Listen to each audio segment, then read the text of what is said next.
Hello class, welcome to lesson 4 on our fossils unit. So now that we've gone over the different types of fossils there are and their importance, different ways that paleontologists can use them in finding time, and we've also discussed last time the different animals that lived in different time periods. So now I kind of want to go over things that we don't know about fossils. That's right, we don't know everything that there is to know. The issue is fossils only leave behind the hard body. So feel your face. Go ahead, feel your face.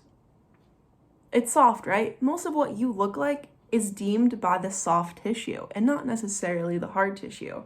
So when we're looking at a fossil, all we're really seeing is what the bones looked like, but not what the soft tissue looked like. So this kind of causes an issue. We can guess a whole lot about what extinct animals look like, but we never actually know.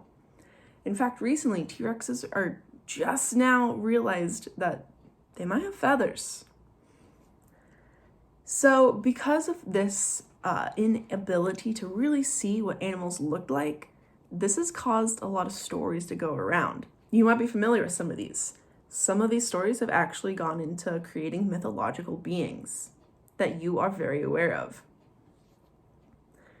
So back in the olden days, people would find fossils all the time. They didn't really have the science to figure out or actually know what they were looking at. They thought they were finding bones of animals that had just died, maybe that year, so they assumed they must have been around that time. They just weren't seeing them around. This has caused stories to go around that we now know as mythological legends. I want to share some examples with you guys. So, if you look up what elephant skulls look like, they actually have a giant hole in the middle of their forehead.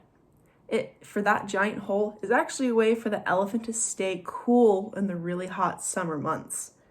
But if you just look at the skull, it looks like there could have been just one giant eye in the middle of their forehead. This gave way to the idea behind the Cyclops. Next, you guys may have heard of griffins. They're also made famous by the Harry Potter franchise. These griffins had big lion manes, and then the back half was a falcon or a hawk. So these actually have an explanation. People were finding Triceratops fossils and assuming different things. So Triceratops, you may remember, have this giant headpiece at the back of their skull. Back in the day, the only animal that really had something showy like that on their head was a lion. So that's what they thought was there. And Triceratops also have a very long shoulder blade right here. The shoulder blade was thought to be kind of the start of a wing formation.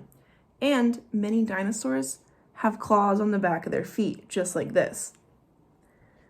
With about 3 or 4 toes with claws, people might assume that they're related to birds using those talons. So that's what they decided. This animal must have had the front half of a lion and the back half of some magnificent bird. And next, you might be familiar with unicorns. Not very real. Narwhals are real, and they have these giant horns on the front of their heads. So that kind of gave way to the idea behind unicorns. So my personal favorite of them all, and honestly the craziest, are dragons. There is evidence of us seeing what we thought were dragons. So trees in the ancient times look very different from the trees that we have now. Think of a bark on trees. It's very patchy, very different, very complex. Back in the day, they kind of looked more like pine trees, or think of palm trees, or even just the skin of a pineapple. If one were to fall on something very clay-like, or maybe tar or mud, the imprint left behind almost looked like snake or lizard scales. So if this tree fell down, left that imprint in the tar, and was left behind, people were looking at it going, wow, this must be lizard or snake scales. And for this size, it must have been a really big snake or lizard. So that's what people were assuming that they were seeing. And to continue the story, this imprint in the tar is often blackened due to the preservation process. So since it was blackened, people thought that, oh, there must have been a fire. I bet it was caused by these giant lizards or snakes. So that's how we got the fire-breathing dragon, was from trees. It's kind of crazy.